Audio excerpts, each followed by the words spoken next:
Soyez tous bénis. La grâce, la faveur avec chacun de vous. Que Dieu vous bénisse. Asseyons-nous. Tout le monde va bien? Que Dieu vous bénisse. Encore et encore. Et je suis béni. Je suis béni. Dis ça avec assurance. Je suis béni. Je suis béni. Je n'entends pas ta déclaration. Dis-la avec assurance. Je suis béni. Amen. Amen. C'est un dimanche spécial. Gloire à Dieu. Spécial. Dis c'est spécial. C'est spécial. Il y a quelque chose que Dieu va faire dans ta vie. Dis c'est un dimanche spécial. C'est un dimanche spécial. Le miracle est sur moi. Le miracle est sur moi. Alléluia. Amen. Est-ce que quelqu'un se sent dans la présence de Dieu quand tu es là? Notre Dieu est très puissant. Nous sommes le mois de juin ou juillet? Juin. Bon, nous sommes à la fin. Je prie que le Saint-Esprit nous aide ce matin à écouter des choses. La voix vient de ce qu'on entend. Et ce qu'on entend vient de la parole de Christ. Je suis là pour que tu écoutes. Que tu crois. Je veux que tu crois la parole. Dis amen. Est-ce que ça va? Je ne te demande pas de croire à ce que tu as. On ne croit pas à ce que nous possédons. Ce que nous avons, nous l'avons déjà. On ne va pas te dire de croire que tu es un homme. Est-ce que tu crois que tu es une femme? Pourquoi vous me demandez de croire à ce que je suis? Je ne sais pas si vous comprenez. Nous ne venons pas à l'église pour vous demander de croire aux choses que vous voyez, que vous avez et que vous êtes. Non, non, non, non. Ce n'est pas ça la prédication. Vous n'allez pas me dire de croire que je suis un homme parce que je suis un homme. On ne va pas te demander de croire que tu es une femme. Tu es une femme, tu n'as pas besoin de croire. La croyance va dans le domaine des choses que tu ne vois pas, mais qui existent pour toi. Je ne sais pas si tu comprends. La croyance vient dans le domaine des choses que tu ne vois pas, qui existent mais qui t'appartiennent. Donc ce matin, moi je vais te demander de croire aux choses que Dieu t'a promis que tu n'as pas encore vues. Et mon message de ce matin, c'est de faire ramener des choses qui sont quelque part dans l'obscurité et qui doivent devenir une réalité dans ta vie. Amen. Si tu as peur à croire, dis Amen très bien, Amen très fort. Amen. C'est cela, la foi. La foi, c'est ça. Je crois en Dieu. Est-ce que je vois Dieu? Non, je ne le vois pas. Mais je crois qu'il existe. C'est ça la foi. Amen. On ne vous demandera jamais de croire aux choses que vous voyez par vos yeux. Amen. La Bible dit que ce n'est pas la foi que Moïse a quitté l'Égypte, a traversé la mer, comme voyant celui qui était invisible. Amen. Donc ça signifie que lorsque Moïse quitte l'Égypte et qu'il partait à Canaan, en traversant la mer, il marchait comme s'il voyait le Dieu invisible. Donc votre foi à partir d'aujourd'hui, vous devez savoir que les choses qui n'existent pas dans vos vies mais qui sont réelles vont se manifester. Amen. Et dès l'instant que ces choses vont devenir réelles, vous ne croyez plus, vous montez encore, vous croyez à autre chose. Ce que vous possédez n'a plus besoin de foi. Amen. Ça vous appartient déjà. Amen. Donc je dis à quelqu'un que le miracle t'appartient. La délivrance t'appartient. La guérison t'appartient. La restauration t'appartient. La paix t'appartient. Au nom de Jésus-Christ de Nazareth. Amen. Amen. Dieu doit essuyer tes larmes. Dieu doit essuyer tes larmes. Dis je reçois. Je reçois. Il y a des gens qui étonnent le monde. Il y a des gens qui surprennent les autres. Il y a des gens qui sont différents même. même qu'ils ne naissent. Il y a des gens qui décident d'être différents, mais il y a des gens qui sont nés déjà différents. Mais nous sommes dans le temps, nous sommes dans la période où chaque cœur doit être prêt à vivre la gloire de Dieu. Chaque personne doit être prête à affronter n'importe quel combat. Chaque personne doit être prête. Tu es sur la terre, tu veux réussir. Tu auras des attaques. Tu veux être grand, tu auras des combats. Si tu veux te glisser sur le chemin de la gloire, prépare-toi à être attaqué au plus haut niveau. Si tu ne veux pas être attaqué, reste dans ta maison calme et ne parle à personne. Mais moi, quand je regarde ton visage, je vois que ça brille. Je vois que tu vas arriver à un endroit plus fort.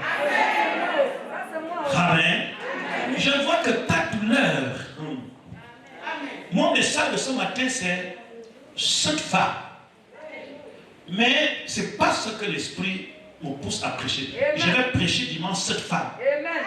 Cette femme-là, cette femme que tout le monde a pris et l'a placée au milieu des disciples et dit, nous avons surpris cette femme.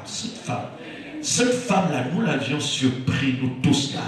Ah, vous étiez tous dans la chambre avec elle, on est parti, nous l'avions surpris et on a entraîné tout le monde, venez, nous l'avions surpris en flagrant délit.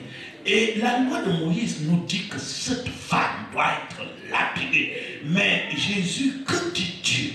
Et la Bible dit très bien, Jésus et s'abaissa, il écrit au sol.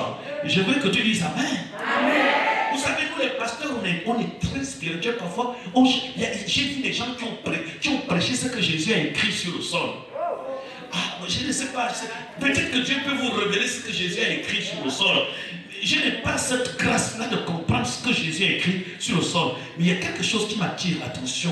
Vous voyez, cette femme-là, la loi de Moïse, quelqu'un dit la loi de Moïse. Vous savez, quand on parle de la loi de Moïse, on parle de ce qui est écrit sur la pierre, ce qui avait été écrit. C'est ça, la loi de Moïse avait été écrite. Donc, il y a la loi de Moïse qui est écrite. Mais au moment où cette femme est condamnée, et jugée, et lapidée, une autre écriture doit être faite sur le sol, qui est différent de ce qui est fait sur la pierre. Et la femme se trouve en face de deux écritures. La loi de Moïse a écrit et dit ça à ton sujet. Mais la loi de la grâce aussi doit être écrite. Regardez très bien. Je veux que tu m'observes. Ce n'est pas là mon message. La loi de Moïse a été écrite sur une pierre. Mais la loi de Christ est écrite sur le sol, la poussière. L'homme vient de la poussière. Dieu créa l'homme à partir de la poussière. Et Dieu commença à écrire. En réalité, Dieu écrit dans le cœur. La loi de Moïse est sur la pierre. Il dit, j'ôterai des cœurs de pierre et je vous donnerai un cœur de chair. Cela veut dire, la loi de Moïse nous dit, je veux que les gens qui sont là, écoutez bien, que toutes les personnes qui t'accusent, que toutes les personnes qui t'attaquent dans ta maison, dans ta famille, ne te plains pas, dis-leur seulement, ce dont vous m'accusez, amenez-moi vers Jésus. Allez-y m'accuser devant Jésus-Christ de Nazareth. Ne m'accusez pas dans vos chambres, parce qu'il n'y a pas un tribunal de vérité dans votre chambre. Ne m'accusez pas dans vos bureaux, parce qu'il n'y a pas un tribunal de Dieu dans le bureau. Amenez-moi devant un tribunal juste et vrai, devant le Seigneur Jésus, parce qu'au moins c'est le tribunal le plus vrai, où l'équité est la base de son trône. Ne m'accuse pas dans ta chambre, ne faites pas le constat à mon sujet dans votre bureau. Accusez-moi, on l'amena vers Jésus, vers un tribunal juste. Alléluia. Est-ce qu'on peut encore trouver ce genre de tribunal aujourd'hui? Les tribunaux d'aujourd'hui, ce sont des tribunaux bizarres. Mais la Bible, lorsque Jésus écrivait, il dit que celui qui n'a jamais péché lance le premier la pierre. La Bible, du plus grand au plus petit s'éloigne.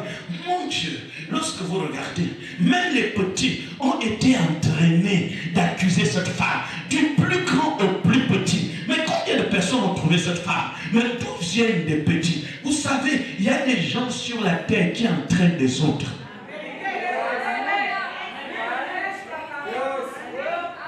Je suis très convaincu qu'il y a beaucoup de gens qui sont venus avec la pierre à la main pour lapider cette femme. Non parce que ces gens avaient assisté, vous avez vu, mais quelque part, on les avait entraînés. Lève la main, dis amen. C'est une parenthèse. Ce message-là, je le prêcherai la semaine prochaine parce qu'il y a beaucoup de choses à dire là-dessus. J'ai changé mon message quand j'ai vu ton visage.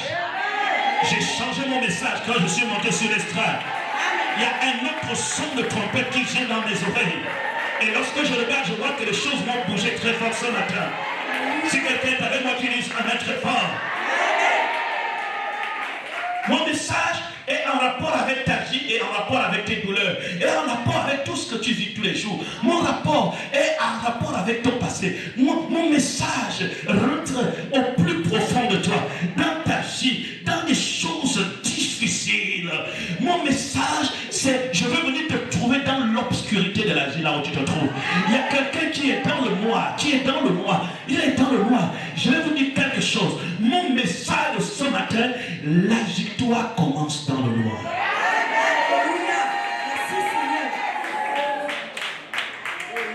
Je veux que quelqu'un m'écoute.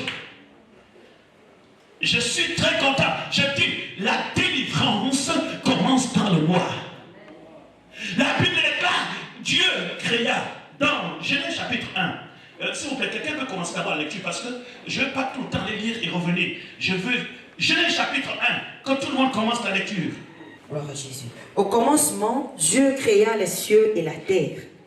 La terre était informe et vide. Il y avait des ténèbres à la surface de l'abîme. Et l'Esprit de Dieu se mouvait au-dessus des eaux. Dieu dit que la lumière soit et la lumière fut. Dieu vit que la lumière était bonne et Dieu sépara la lumière d'avec les ténèbres. Dieu appela la lumière jour et il appela les ténèbres nuit. Ainsi il y eut un soir et il y eut un matin. Ce fut le premier jour. Ah! On dit amen. Amen. Je veux qu'on acclame la parole pour cette déclaration.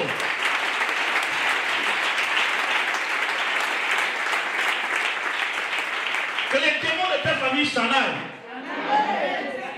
Que les malédictions de ta famille fuient ta vie. Je parle à quelqu'un ce matin qui amène parce qu'aujourd'hui c'est ta délivrance. Que tous les sorciers qui t'attaquent fuient maintenant. Je le déclare ce matin. La victoire t'appartient. Je veux que les sorciers, les démons qui attaquent ta vie comprennent que dans ta vie, il y a un soir et un matin. Il y a un soir et un matin. Sois béni. Je dis que la victoire commence dans l'obscurité. Nous sommes plus que vainqueurs. Nous marchons avec le Seigneur. Nous marchons dans la lumière. Nous sommes les enfants de la lumière. L'obscurité est ta douleur. L'obscurité est ta souffrance. L'obscurité est tout ce que tu as traversé dans le passé. L'obscurité, c'est les temps les plus sombres de ta vie. Mais la victoire commence par les temps les plus sombres de ta vie. La raison pour laquelle tu es là et que tu me regardes, parce que tu es sorti des temps les plus sombres de ta vie. Tu es ici ce matin parce que tu as traversé les temps, les siècles, les moments où tu devais être enterré spirituellement et physiquement. Mais tu es là. Vous n'avez jamais compris quelque chose. La victoire commence dans l'obscurité. Quelqu'un dit amen avec moi. Quelqu'un dit avec moi amen, amen, amen, amen, amen. Alléluia. La Bible dit il y eut un soir, il y eut un matin. Je veux que vous ouvrez vos oreilles et vous comprenez ce que je vais vous dire. L'obscurité, les ténèbres noires, ce n'est pas une chose. Le noir, ce n'est pas une chose. Ce n'est pas un objet. Ce n'est pas un élément. Le noir est tel fait. C'est-à-dire, le noir est l'absence de la lumière. Les ténèbres, c'est l'absence de la lumière. Quand il n'y a pas la lumière, c'est l'obscurité. Je vais vous le montrer, je crois, dans Jean chapitre 10. Regardez Jean chapitre 10, Jean chapitre 11, verset 10. Regardez ce qui est écrit. La définition de l'obscurité. Au verset 10. Oui. Mais si quelqu'un marche pendant la nuit, il bronche parce que la lumière n'est pas en lui. Après ces paroles, il leur dit, Lazare, notre ami, dort, mais je vais le réveiller. Il dit quoi? Si quelqu'un marche pendant la nuit, il bronche parce que la lumière n'est pas en lui. Parce que la lumière n'est pas, l'obscurité est. La raison de l'obscurité, c'est l'absence de la lumière. Ce qui veut dire que s'il y a la lumière, il n'y a pas d'obscurité. Et si quelqu'un marche dans la nuit, dans l'obscurité, c'est parce que la lumière n'y est pas. Quelqu'un me comprend très bien. Que Dieu te bénisse. Alors Jésus disait que je suis la lumière du monde. Il dit quoi? Celui qui me suit ne marchera pas dans les ténèbres, mais quoi? Il aura la lumière de la vie. Donc, je suis là en train de te dire quelque chose.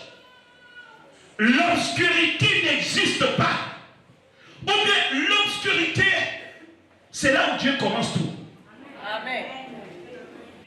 La lumière ne vient pas. Ou l'obscurité n'est pas là pour t'engloutir. La lumière vient, s'impose dans ta vie, éclaire tous les domaines de ta vie, et tout ce qui est noir prend fin. Maintenant, écoutez attentivement. À quel moment commence la lumière? Je vais te dire quelque chose. Un nouveau jour s'est levé dans ta vie. Un nouveau jour s'est levé dans ta vie. Un nouveau jour s'est levé. Regardez lorsque vous avez votre téléphone. Quelqu'un vous envoie un texto à 23 heures. Votre téléphone est fermé. Vous ouvrez votre téléphone à 0 heure ou 1 heure. Le texto arrive à l'heure que vous ouvrez votre téléphone. Mais vous recevez ce texto sur l'heure à laquelle votre téléphone a été ouvert. Je ne sais pas si c'est comme ça. Hein? C'est quand tu vois, parfois tu penses même qu'il vient t'envoyer le message. Mais il va te dire que je t'ai envoyé ce message depuis très longtemps. Suivez-moi très bien. Un jour nouveau se lève. Chrétien, écoutez-moi. Le jour commence à minuit. Le jour ne commence pas à 6 heures. Que Dieu ouvre un petit oreille. Le jour ne commence pas à 6 heures. Le jour commence à minuit. S'il vous plaît, quand vous regardez minuit, minuit n'est pas différent de 22 heures. Minuit n'est pas différent de 20 heures. Mais quand c'est déjà minuit, un autre jour commence. Dès que l'obscurité semble planer, un autre jour a déjà commencé.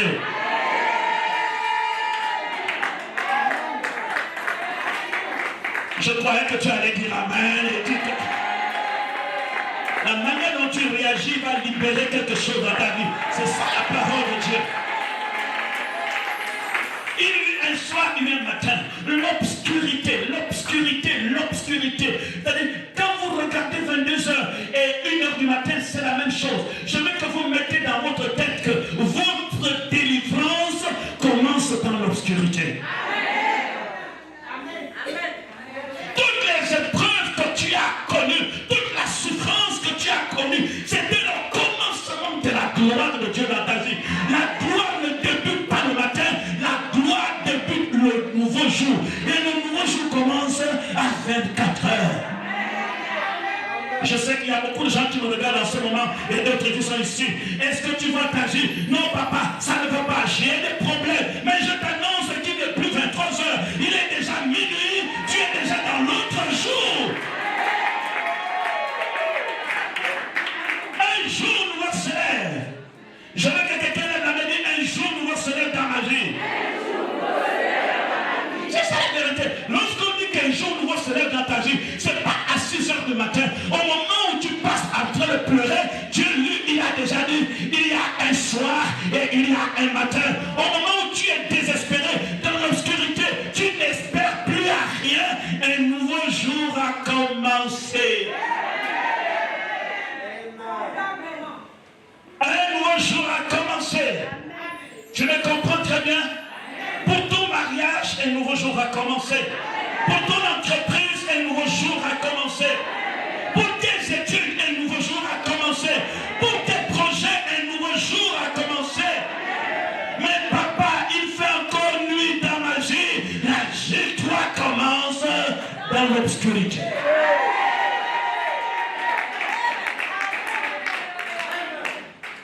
Voilà pourquoi un vrai enfant de Dieu ne doit pas se plaindre de l'obscurité dans sa vie. Voyez-vous, on essaie de chasser l'obscurité. Non, vous ne pouvez pas rester là. Il y a quelque chose qui va se passer. C'est la lumière qui chasse l'obscurité. Mais commencez déjà à vous réjouir. À partir de 24 heures, quand on jeûne ici, on dit on coupe le jeûne à 18 heures. Quand vous coupez le jeûne à 18 heures, vous n'avez pas terminé la journée. Vérité. Hein? Vérité. Est-ce que vous avez terminé la journée?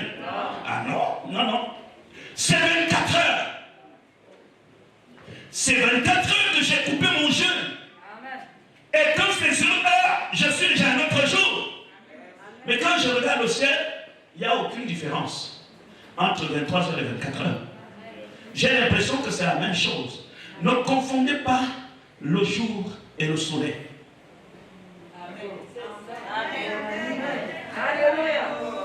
Quand je te dis un nouveau jour commence, je ne parle pas du soleil. Je dis un nouveau jour commence dans ta vie. Dès que tu quittes dimanche, tu arrives à lundi. Même si les 0h5, tu es déjà lundi. Et commence à se réjouir pour les choses que Dieu t'a réservées pour lundi.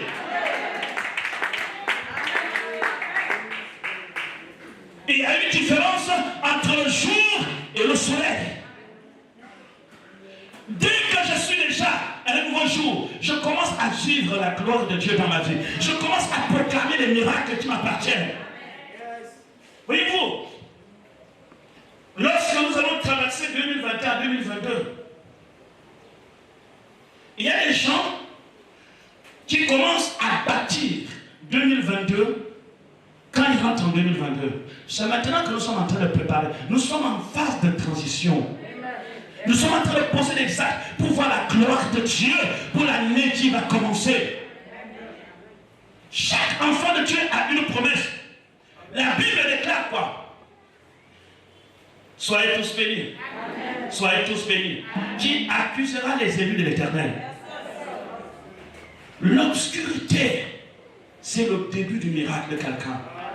Voyez-vous, tu passes tes temps sans. C'est très difficile pour toi. Dans cette maladie, il y a un désespoir qui va naître. Mais je vais vous dire, c'est le minuit de ta vie.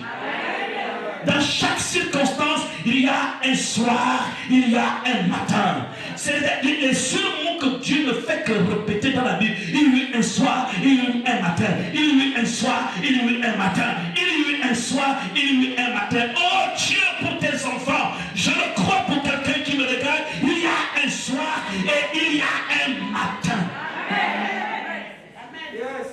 Et les gens pensent qu'ils vont t'achever parce qu'ils pensent qu'il y a l'obscurité. Mais ce que les gens ne savent pas, c'est que tu as déjà traversé la transition. L'obscurité peut être là, mais tu n'es plus hier. Tu es maintenant un autre jour. Est-ce que je peux parler à quelqu'un ce matin? Est-ce que quelqu'un me saisit? Ah oui, on a tous l'obscurité dans nos vies. On a toujours tous les moments de douleur. On a toujours les moments où on pleure. On a toujours les moments où nous sommes incapables de relever la tête. On a tous des moments où nous sommes en train de dire, oh Dieu, aide-moi, je n'en peux plus. Mais si on pouvait savoir que c'est dans de tels moments que la gloire de Dieu commence.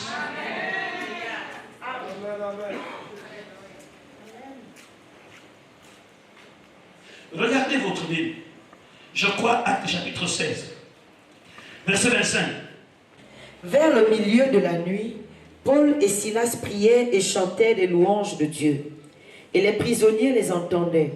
Tout à coup, il se fait un grand tremblement de terre, en sorte que les fondements de la prison furent ébranlés. Au même instant, toutes les portes s'ouvrirent et les liens de tous les prisonniers furent rompus. Amen. Amen. Quelqu'un dit Amen. Amen. Mais quand il est arrivé 24 heures, au milieu de la nuit, vous savez, ce n'est pas par erreur que la Bible donne précision sur le temps et l'heure. La Bible raconte parfois des histoires sans parler de l'heure ni du temps. Mais en ce qui concerne de cette situation, vers le milieu de la nuit, la précision est là. Vers le milieu de la nuit, le milieu de la nuit qui peut être 24 heures mais qui ressemble à 22 heures. Le milieu de la nuit qui est très dur. Paul a dit, même si ça fait sombre, même si c'est dans le noir, j'ai un appui. Donc je vais célébrer l'Éternel. Il commence à louer l'Éternel vers le milieu de la nuit parce que Paul savait qu'un autre jour commence. Si j'ai été en prison samedi, dimanche, je ne serai pas en prison.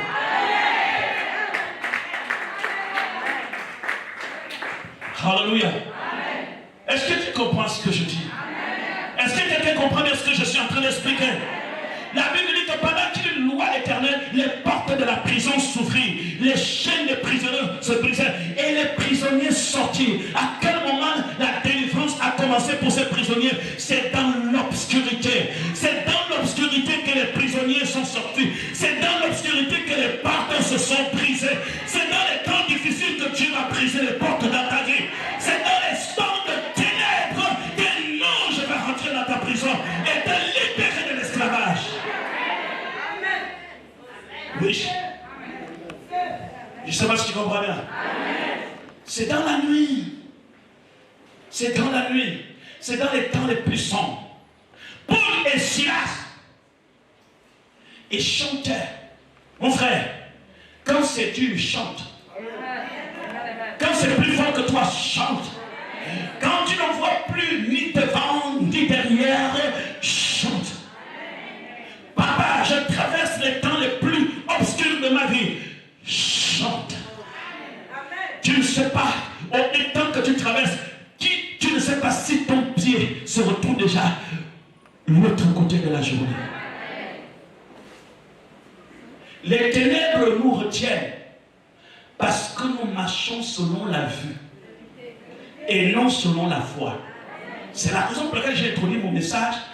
Ce que vous voyez, vous n'avez plus besoin d'y croire. La raison pour laquelle plusieurs personnes ne peuvent pas célébrer et glorifier Dieu dans le noir, c'est parce qu'ils pensent que l'obscurité, c'est Satan qui a pris le dessus. Non. Non. Dieu commence dans ta douleur. C'est dans la plus grande épreuve de ta vie que Dieu a commencé le travail dans ta vie. C'est dans cette situation qui t'a tellement tourmenté que Dieu a commencé à te préparer. Est-ce que tu me comprends? Voilà pourquoi tu es là. La gloire de Dieu commence dans l'obscurité. La délivrance commence dans l'obscurité. La puissance commence dans l'obscurité. Quand tout est fermé, quand on ne voit pas devant, mais Dieu, il voit. Ça fut un jour, un matin, un soir, un matin. Ce fut le premier jour, ce fut le deuxième jour. Voyez-vous, nous allons rentrer dans la bataille. Gagner dans les temps les plus compliqués. Vous comprenez très bien? Tu dois gagner dans les temps les plus compliqués. Tu ne dois pas gagner quand tu penses que c'est facile. Il n'y a pas de victoire lorsqu'on sait qu'on a gagné. La victoire qu'on célèbre plus, c'est celle qu'on pensait avoir perdue.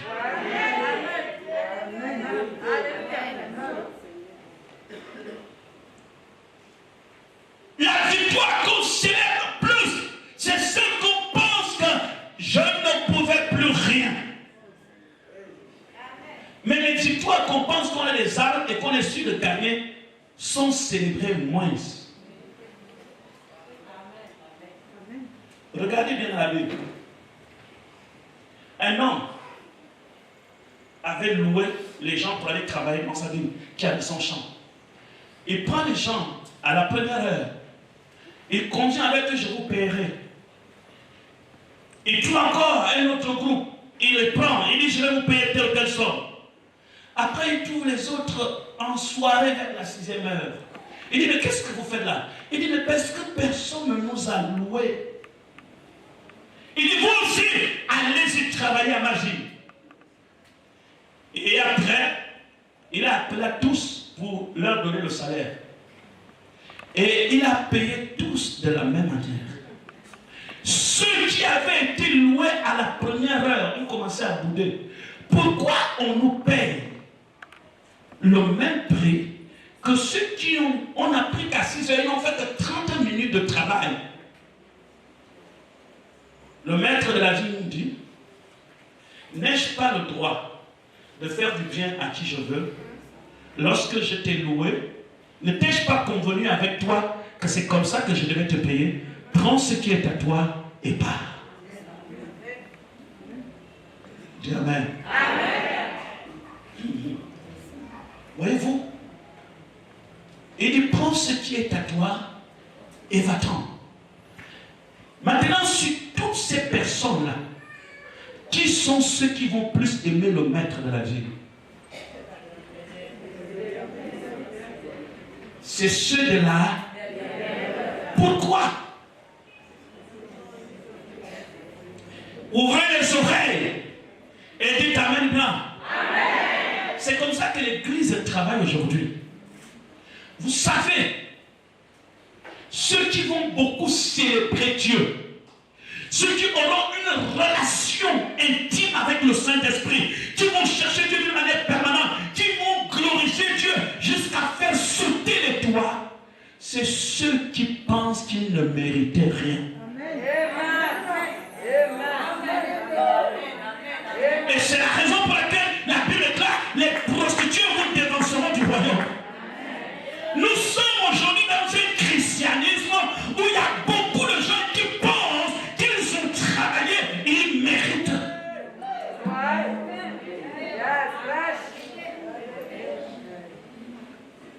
Amen. Il y a plusieurs personnes qui pensent aujourd'hui, je me suis investi dans l'église, je travaille beaucoup dans mon ministère, les âmes ne gênent pas l'église et pourtant j'évangélise, je me donne à 100%. Mais comment se fait-il que tel est comme ça? Et les gens que nous avons des préjugés, qui ne remplissent pas toutes les bonnes conditions sociales pour être agréables, nous surprennent. Est-ce que vous comprenez? C'est la raison pour laquelle on aime Dieu lorsqu'on sait que ce que nous sommes devenus, c'est grâce à Dieu. Ah oui. C'est grâce à Dieu que tu es. Voilà pourquoi les riches, la Bible dit qu'il est très difficile à un riche de rentrer au ciel. Pas impossible. Il n'a pas dit que c'est impossible. Vous allez trouver beaucoup de milliardaires au ciel. Mais je dis que c'est difficile. Pourquoi? Parce que la plupart des gens qui ont réussi sur la terre pensent que ce qu'ils ont, ils le méritent. Que ça correspond au résultat de leur travail. Et du coup, ils disent quand même merci Seigneur, mais ils savent que j'ai fait. Voilà pourquoi j'ai reçu. Mais vous avez une autre catégorie qui a traversé des vagues de ténèbres, qui se sont retrouvés dans l'obscurité sans espoir. Toujours, ils sont délivrés de la gueule des lions. Toujours, ils sont délivrés de la fosse. Toujours, ils sont délivrés de la prison. Il y a toujours un moment où on pense que c'est grave, mais Dieu les fait sortir toujours. Et je crois que cette personne, c'est toi. Cette personne, c'est toi. Voilà pourquoi le diable a échoué dans ta vie ce matin, je le déclare. Le diable a échoué. Ton adoration adoration sera très très forte. Ton adoration sera très puissante. Parce que tu as touché les portes de la mort. Et tu es sorti vivant. C'est dans l'obscurité que Dieu t'a fait sortir. C'est dans l'obscurité que Dieu bénisse l'église. Je loue le Seigneur parce que je ne mérite pas ce que j'ai. Il y a des gens qui pensent qu'ils sont meilleurs. Et ils ne sont pas contents de ce que Dieu leur donne. Attends, je vais vous dire, pas seulement les pasteurs, je vais dire à vous. Je parle des chrétiens, écoutez quand vous venez à l'église. Pourquoi vous ne voulez plus prier? Pourquoi vous contestez Dieu? Je donne la dîme. Pourquoi il ne me bénit pas? Tu contestes la récompense. Je donne les offrandes, je soutiens l'église, mais je n'ai pas le retour qui doit correspondre à mes sacrifices.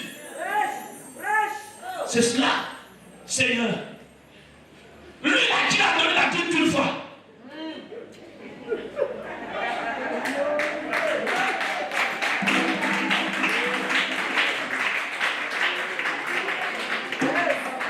Voilà pourquoi j'ai dit à l'église, vous voulez être en paix avec Dieu, ne servez pas Dieu pour avoir une récompense. Tout votre investissement n'est rien par rapport à la grâce de Dieu. Ce que Dieu me donne, c'est sa grâce. Si je possède de l'argent, c'est sa grâce. Si j'ai un foyer, c'est sa grâce. Si je suis marié, c'est sa grâce. Si j'ai une entreprise, c'est sa grâce. Cette notion n'existe pas encore dans l'église. La notion de l'église, c'est que je mérite. Pourquoi elle a la même récompense que moi? C'est pas ça. Oh, ma délivrance a commencé dans l'obscurité. Vous comprenez très bien. Voilà pourquoi vous êtes toujours en retard. Beaucoup de chrétiens sont en retard. Parce qu'ils sont dans la même position que oui, j'ai travaillé comme. Et plusieurs parmi nous, dans la prière, nos prières, on accuse nos frères. Seigneur, quand même, toi me regarde, quand même, regarde la soeur, quand même, toi aussi, Seigneur. Que moi je fais quel péché que lui ne fait pas.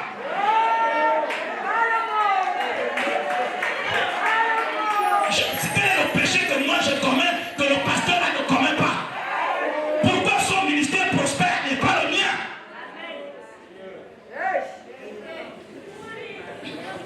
Et on continue. Mais lui, là, il vient même de commencer le ministère. Son ministère est devenu puissant. Vous savez, lorsqu'on voit quelqu'un qui commence son ministère et son ministère devient puissant, on commence à dire c'est la magie. Pourquoi? Parce que nous jugeons qu'il ne mérite pas d'être là où il est. C'est une façon de dire que ce n'est pas normal. C'est la magie. Il doit y avoir quelque chose. Il y a des pratiques. Notre christianisme que nous pratiquons aujourd'hui est façon. C'est par rapport à nos frères. Les premières personnes là qui réclament dire à Jésus, pourquoi tu nous payes la même chose? Si Jésus n'avait pas pris les autres, il n'allait pas les réclamer. Ce qui leur fait mal, c'est que les derniers qui ont été pris ont pris la même chose. S'il n'y avait pas ces derniers-là, ils n'allaient pas se plaindre. Et aujourd'hui, la plupart de vos plaintes, ce sont à cause des bénédictions des autres. C'est caché au fond. On se plaint parce qu'on voit l'autre. Bon, si nous tous on était pauvres à pied, il n'y a pas de problème, Dieu est juste.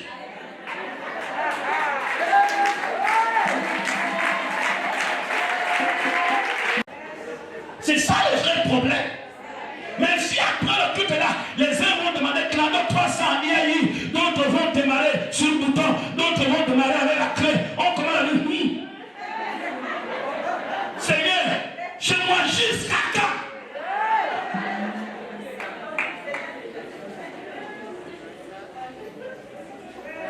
Ta victoire commence dans cette souffrance.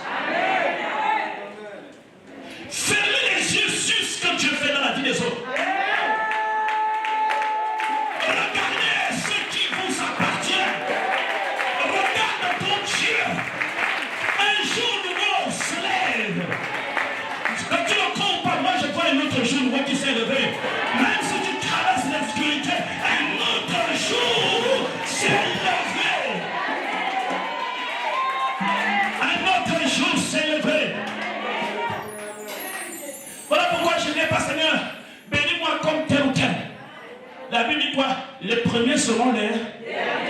Et les derniers seront quoi? Vous savez pourquoi la Bible le dit? Il faut bien le comprendre. La Bible ne dit pas que les premiers seront les derniers et que les derniers seront les premiers, dans le sens que nous sommes en train de courir. Tous ceux qui sont venus le premier, dès que les derniers arrivent, vous partez dernier, eux ils viennent le premier. Non. C'est une leçon. C'est une leçon. Il veut nous dire, lorsque nous servons Dieu, si nous servons Dieu avec l'identité nos premiers, on sera les derniers. Il y a des gens qui sont ici à l'église à cause de l'identité du premier.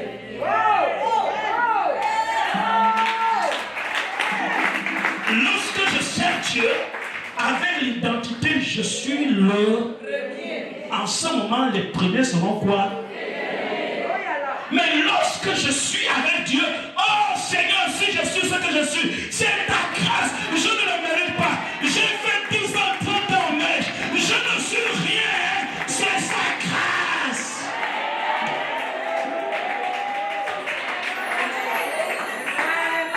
Parce que l'expression je suis parmi les premiers veut dire que je dois occuper la place comme un premier.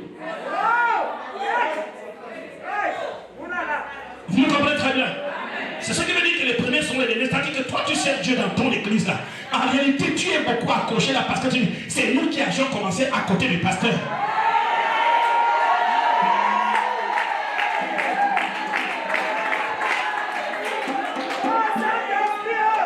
Toi tu peux me parler. Quand on souffrait avec le bishop, tu étais où? C'est pas comme ça qu'on sert Dieu. En ce moment, dans un tel langage, les premiers seront quoi?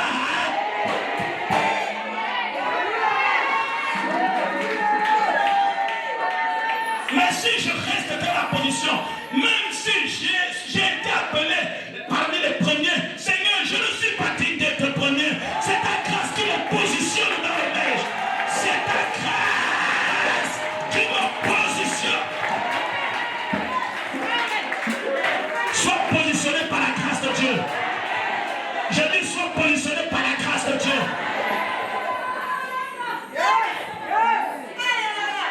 Amen. Dis amen très fort. Je ne comprends pas ton amen pour que je crie encore. Oui. Rentrons un peu dans votre foyer. Je suis la première femme. C'est moi la première. Pas question d'une maîtresse ou seconde ou demi ou quoi. Et vous allez remarquer que ceux qui se battent sur l'identité de la première permettent à ce que parfois, pas que c'est eux qui m'arrêtent, les maîtresses sont nombreuses. Je veux dire que la meilleure façon de garder ton foyer, ce n'est pas de dire que tu es la première. C'est dire, Seigneur, si je suis dans ce foyer, c'est par ta grâce.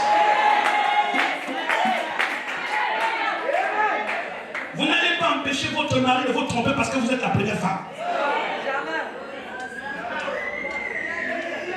Mais Dieu peut stopper votre mari parce que vous croyez à la grâce divine dans votre vie. C'est la grâce de Dieu qui te maintient dans ton foyer. On dit amen bien. Et nous-mêmes nous compliquons notre destin. Et Dieu te dit, bon, comme ça, prends ce qui est à toi, dégage.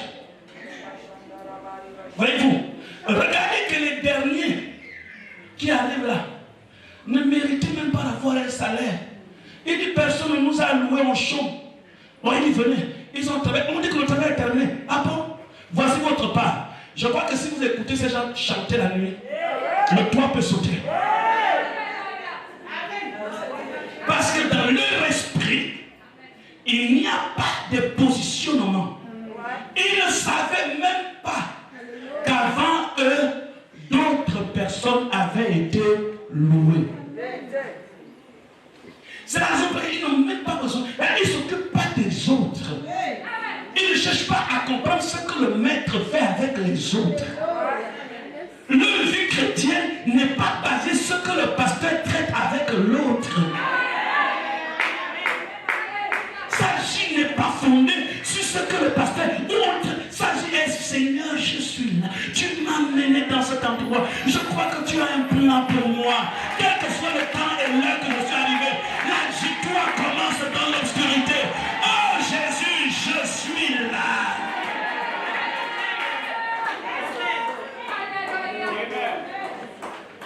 Enlève dans la tête que tu s'est marié. Comment il se marie? Pourtant quand même, c'était lui. Je ne sais plus.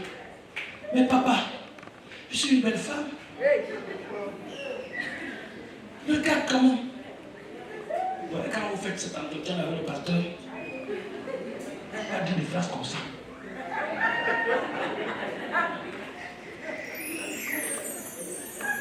Qu'est-ce que le Seigneur, papa, toi me regarde. Quel est le péché que je commets? Je suis quand même une belle femme. Le pasteur a dit oui. Pourquoi ça tape? Et le pasteur regarde comme ça et dit mais vraiment je ne comprends pas pourquoi ça tape. Non, vous voyez, on a souvent des éléments que nous prenons pour démontrer que nous ne devons pas mériter telle ou telle chose. On a toujours des éléments que nous prenons pour dire Seigneur, c'est quand même un peu injuste. En fait, nous voulons dire à Dieu que ce n'est pas juste. Voyez-vous, en réalité, nous voulons faire croire, ou bien nous voulons dire Dieu, tu te trompes dans ta façon de faire. Donneriez vous-même raison ou à Dieu. Restez avec Dieu là où vous êtes. Vous allez vous marier, pas parce que quelqu'un d'autre s'est marié. N'oubliez pas que lorsque Christ vous a rencontré, c'est votre heure personnelle. C'est sa rencontre entre toi et lui. Quand il t'a rencontré, il n'a pas consulté ton collègue, il n'a pas consulté ta soeur, il n'a consulté personne qui est près de toi. Lorsqu'il t'a rencontré, c'est toi et lui. Sois béni. Alléluia. Et quand vous marchez comme ça, vous allez monter, vous allez exploser dans sa présence. Que la gloire de Dieu descende dans la vie de quelqu'un. Si quelqu'un est d'accord avec moi, qui crie Amen. La victoire commence là. Des temps difficiles. C'est comme ça qu'on glorifie Dieu. C'est comme ça qu'on marche avec Dieu. C'est comme ça qu'on sert Dieu. C'est toujours la loi. Ce qui nous dérange dans la marche avec Dieu, nous pensons que nous méritons ce que nous faisons. Nous pensons que nous méritons mieux que ce que nous avons maintenant. Nous pensons que nous faisons ce que Dieu demande. Par conséquent, nous devons avoir des bons résultats. Dieu ne nous donne pas parce que nous faisons bien. Amen. Amen. Je dis Dieu ne nous donne pas parce que nous faisons bien. Comme je peux dire que Dieu ne nous refuse pas parce que nous faisons mal.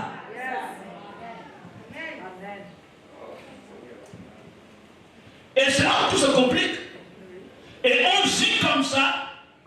Et on a du mal à servir Dieu librement. Parce que c'est déjà dans la tête. Je ne suis pas contre ceux qui bénissent bâtissent des hôtels, apporter de l'argent pour que Dieu puisse intervenir. Je ne suis pas contre. Parce que tout acte qui est fait dans la foi sera honoré par Dieu au temps voulu. Mais je vous ai toujours enseigné que Dieu et toi, vous n'êtes pas dans l'entreprise. Ouais. Je dis Amen. Qu'après que j'ai terminé là, voilà ce que Dieu doit me donner en récompense. Et s'il ne me donne pas ça en récompense, il y a un problème. Non, il n'y a pas de problème. Amen. Il n'y a pas de problème. Tout est grâce. Amen. Ta vie est une grâce. Vous me comprenez très bien. S'il t'a pris, il va te bénir. Il a commencé à te bénir. Sa bénédiction n'est pas conditionnée par la bénédiction de X ou de Y. Il marche avec toi dans les lieux élevés. Changez d'attitude. Votre attitude vous condamne devant Dieu. Parce que quand vous l'ayez dit ou pas, quand vous l'ayez pensé ou pas, vous pensez toujours mériter quelque chose. Soit parce que vous avez duré ou bien parce que vous faites bien. Est-ce que vous comprenez bien? Et vous voyez aujourd'hui, ceci a amené les gens. Quand vous voyez quelqu'un dans la souffrance aujourd'hui, on pense qu'il a péché.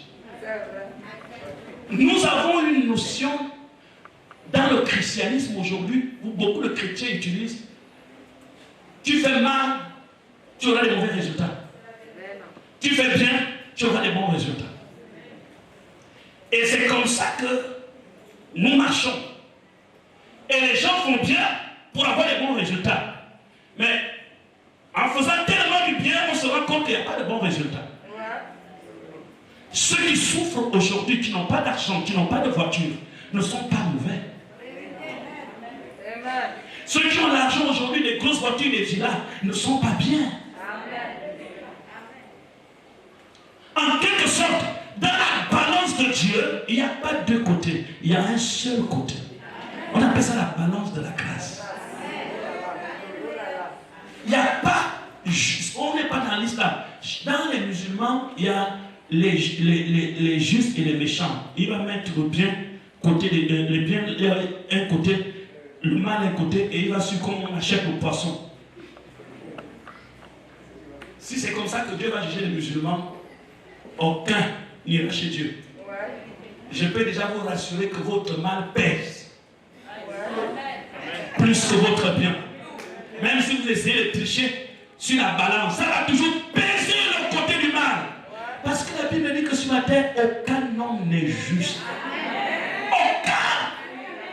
Que Dieu nous épargne, ne pas nous juger sur la balance du juste et du méchant.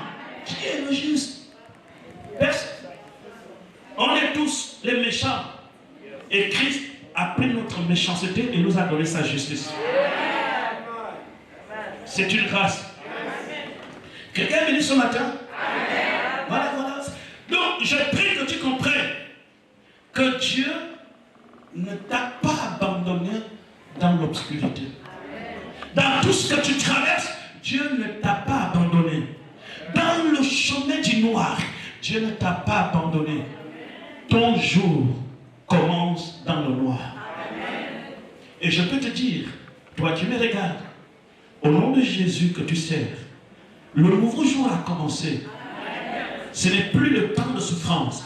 Même si dans ce que tu es en train de voir, tu ne vois que l'obscurité. L'obscurité n'est pas signe seulement de la nuit. L'obscurité précède l'aurore.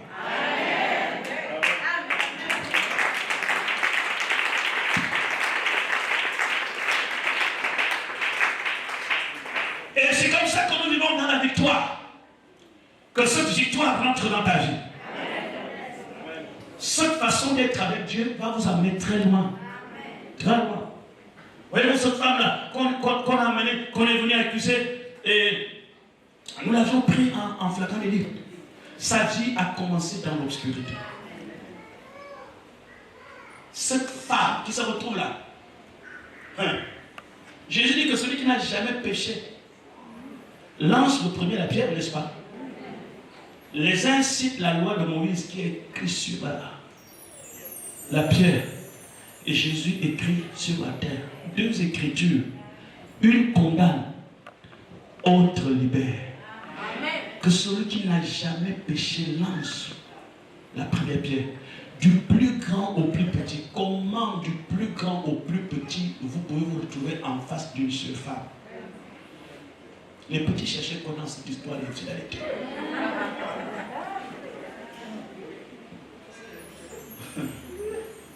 Parce que lorsque le monde est aveugle ou le monde échoue, les gens veulent toujours vous entraîner. Le monde entraîne. Voilà pourquoi les chrétiens aujourd'hui, on vous enseigne, ne soyez jamais entraînés par des rumeurs. Amen. Même les gens qui me regardent là, vous êtes sur Facebook. Ne partagez jamais une vidéo dont vous n'êtes pas sûr. Amen. On entraîne les autres. Vous avez vu ce qui s'était passé en Côte d'Ivoire. Une fausse vidéo où on tue un Ivoirien qui était faux. Ça a mené à tuer les Nigériens en Côte d'Ivoire. Voyez-vous, en tant que chrétien, soyez chrétien partout où vous êtes. Dans Twitter, soyez chrétien. Dans Facebook, soyez chrétien. dans Google, soyez chrétien. Ce n'est pas parce qu'on t'a partagé la vidéo que toi aussi tu partages. En partageant des fausses informations, tu te joins au groupe qui accuse. Quelquefois, ce n'est pas vrai. Amen. Ah oui. Du plus grand au plus petit. Les plus petits, vous venez d'où? Ça signifie, je ne sais pas combien de personnes ont pris cette femme. Il est possible que c'est une seule personne qui l'a attrapée.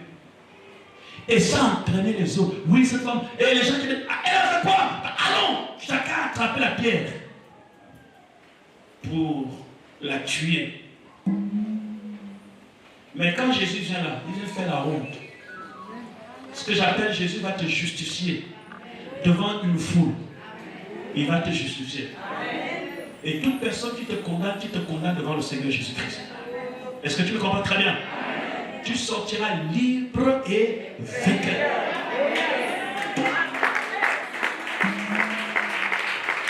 Parce que c'est le vrai tribunal. C'est le tribunal de la justice. C'est le tribunal de la vérité. C'est le tribunal. Et dit, Jésus dit que c'est...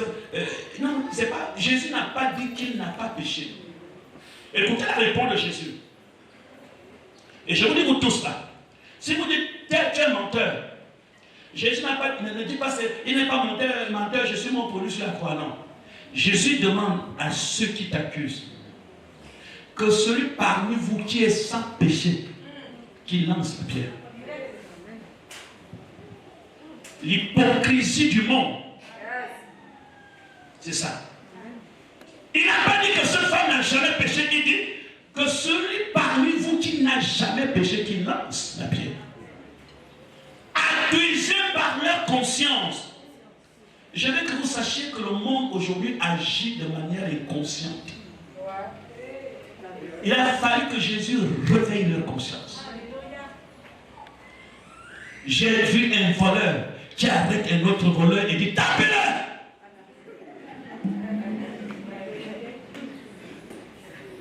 Des voleurs qui arrêtent d'autres voleurs. Des voleurs qui insultent d'autres voleurs.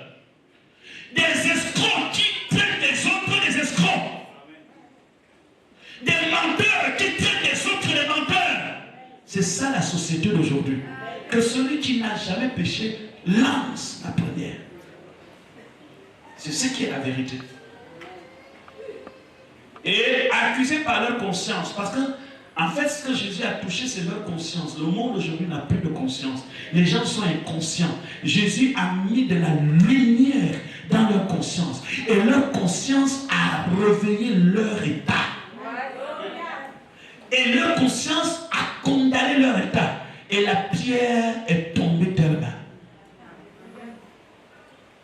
C'est la même conscience que l'Éternel dit à Adam, qui t'a appris que tu es nu? As-tu mangé le fruit? Qui t'a appris que tu es nu? Sa conscience. Il y a des choses, les gens font des choses, mais quand ils reviennent dans des meilleurs sentiments, ils se disent, ah, c'est moi qui ai fait ça. Oui. Que Dieu réveille la conscience des Gabonais. Que Dieu réveille la conscience de la plupart des gens qui vous entourent. Le diable a en fait un envoûtement collectif. Vous avez vu à un certain moment, j'aurais appris quand on avait parlé des crimes rituels. Je crois que nous avons condamné ce ministère des crimes rituels, on a fait des séminaires et des affiches. Et nous continuons à condamner les crimes rituels. Mais nous avions appris, à un certain moment où on disait qu'on enlève les gens, il paraîtrait qu'un papa a été tué parce qu'il était avec son enfant. Au PK5. Pourquoi? Il a suffi que quelqu'un crie crime rituel, envoûtement collectif. Vous tuez le père d'un enfant. Et quand son enfant grandit orphelin, c'est la population qui avait tué ton père.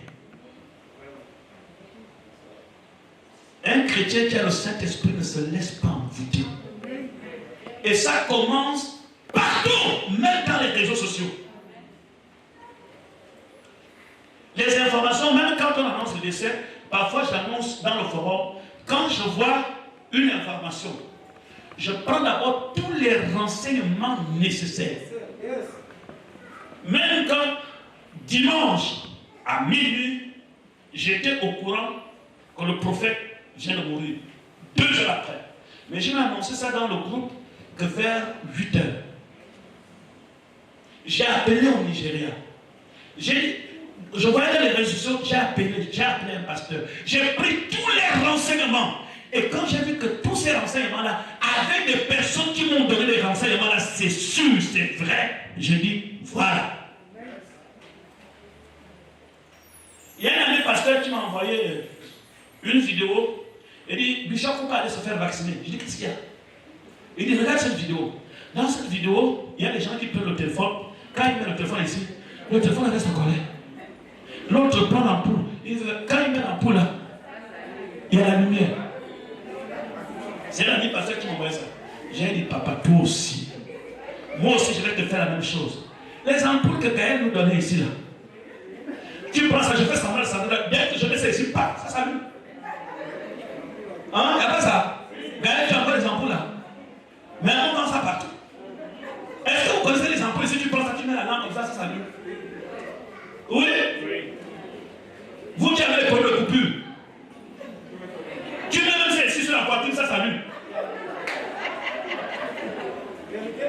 On vend ça à petit Paris partout. Donc, dès que le gars, certainement il y avait des gens qui n'ont jamais vu cette ampoule. Donc, regardez, on veut nous tuer. Oui. Ouais, il y a plus de temps. Arrêtez de tourmenter les gens. Et les chrétiens sont les premiers à envoyer des choses comme ça. Cellulaire, s'il te plaît, prends ton téléphone, pose ça ici.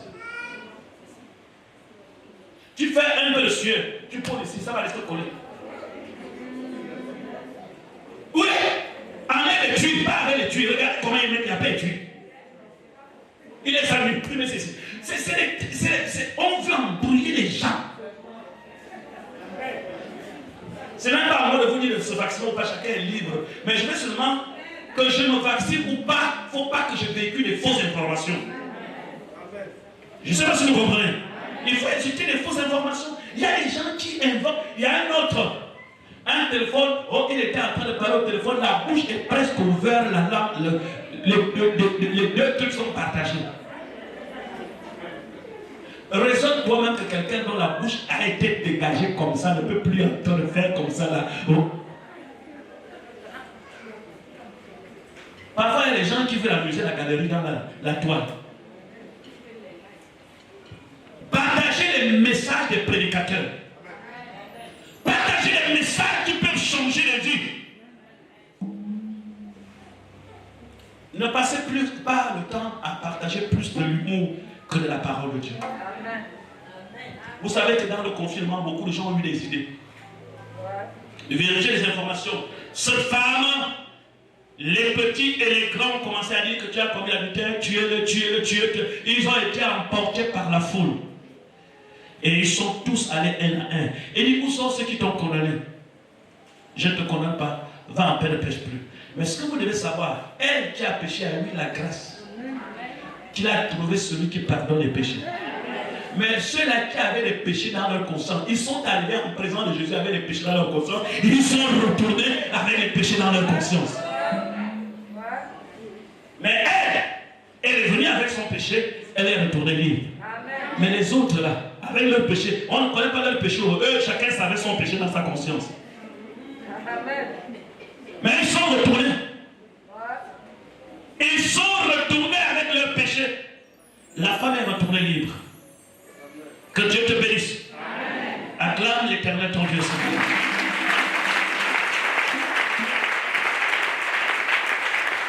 Est-ce que tu vas bien? Je veux qu'on puisse se lever. La victoire a commencé dans l'obscurité. Me comprenez très bien.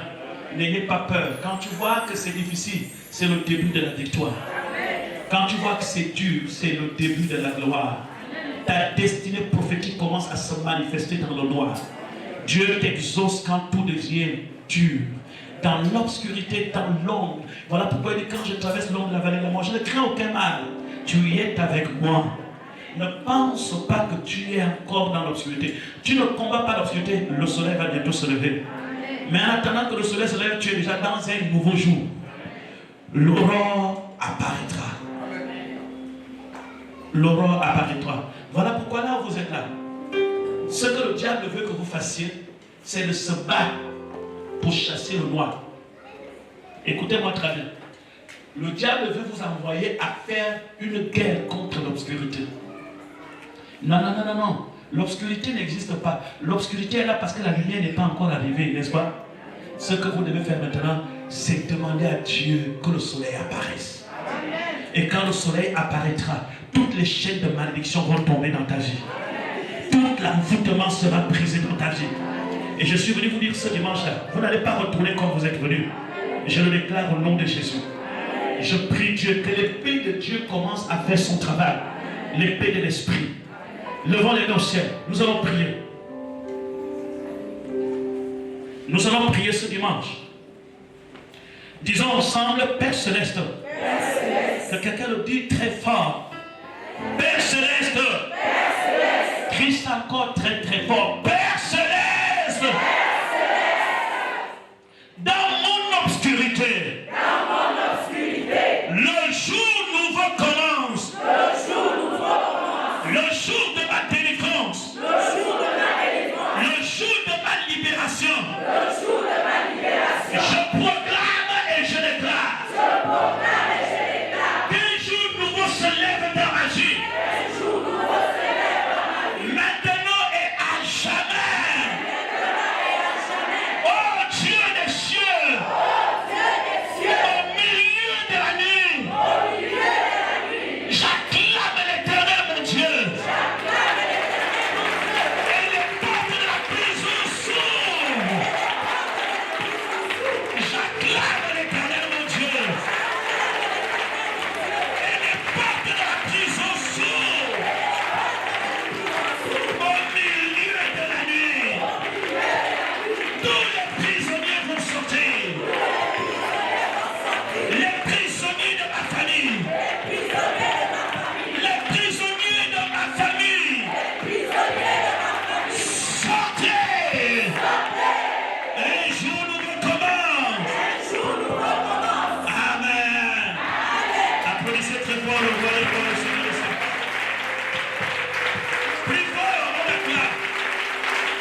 s'élever dans ma vie. Quelle que soit l'obscurité, un jour nouveau s'élever dans ma vie. Prions ensemble au nom de Jésus-Christ de Nazareth. Au nom de Jésus, un jour nouveau s'élève dans ma vie. Les ténèbres ont reculé. Les ténèbres ont reculé. La lumière de la vie est sur moi. Un jour nouveau s'élève dans ma vie ce matin. Au nom puissant de Jésus-Christ de Nazareth. Au nom de Jésus, je ne suis plus condamné. Je ne suis plus condamné. Je ne suis plus condamné. Les ténèbres ont reculé. À cause de Jésus-Christ de Nazareth. Au nom de Jésus-Christ de Nazareth.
Dieu mette la paix dans ton cœur.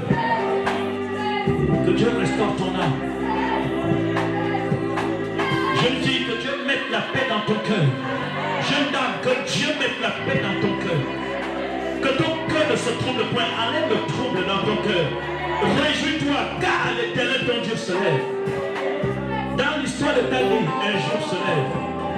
Un jour se lève. Oh, c'est Kaya Moshiki.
Asseyons-nous, que la grâce de Dieu soit sur nous.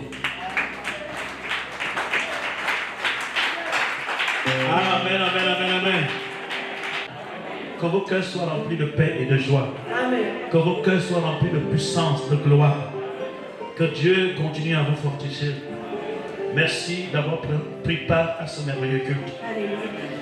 Je sensibilise encore les gens que nous avons fait une opération où les gens doivent participer pour les travaux en Zion. Nous avons besoin d'au minimum 10 ou 15 millions pour notre charpente. Est-ce qu'il y a des gens qui n'étaient pas là le jour qu'on a pris ces engagements? Levez la main si vous n'étiez pas ce jour. On a dit d'ici le 5 août, je crois, au plus tard, tous ceux qui travaillent, chacun doit donner 200 000 ou 100 000. Je vous demande d'honorer à vos engagements. Nous devons terminer la charpente. Honorer et respecter les engagements. Nous devons terminer la charpente pour qu'on puisse couvrir et rentrer chez nous. Que personne ne parte sans avoir honoré à son engagement. Si vous allez voyager, vous pouvez signer votre engagement. Parce que nous voulons lancer des travaux. Deuxième chose, vous constatez qu'ici, depuis qu'il y a eu le confinement, nous n'avions plus honoré de manière correcte à payer la location. Nous n'avions plus respecté la location. On doit plus de... Je crois que c'est combien? Hein? À combien? C'est les gens qui connaissent tout le monde. C'est combien le total? Est-ce qu'on doit 350 000? Donc je demande qu'on doit combien?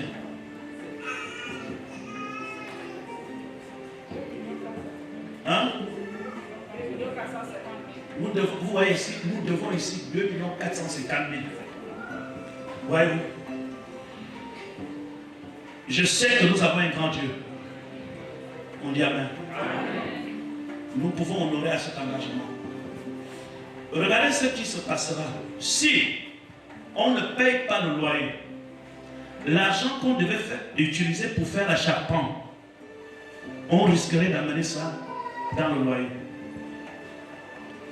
Tout simplement parce que les gens n'honorent pas. On a dit chaque dimanche, chacun amène une offrande pour le loyer. Chaque dimanche. Il y a beaucoup parmi vous, vous payez des maisons de 500 000, 400 000. L'église, il faut qu'on trouve les gens qui sont prêts à faire des sacrifices. Même si on a dit on met 500, il y a des gens qui peuvent dire, c'est toi, ce mois-là, je donne 350 000 francs pour le mois-là. Donc j'aimerais qu'on puisse donner. Et que les 200, combien 2 400 000 là, quand on va donner, on les éponge avant la fin du mois d'août. Et on va continuer à donner 350 000. Sinon, ça va nous paralyser dans notre planification du temps. Parce que s'il faut donner et la dette et la construction, on risque de ne pas s'en sortir. Amen. Donc, je compte sur votre engagement. Et je vous dis que les travaux avancent. On veut faire la charpente. Dès qu'on fait la charpente, on couvre. J'ai dit, dès qu'on a couvert, on part. On va commencer les cultes sans porte. C'est ça. Dès que c'est couvert, on sort de la location. On sera chez nous. Donc, je vous invite tous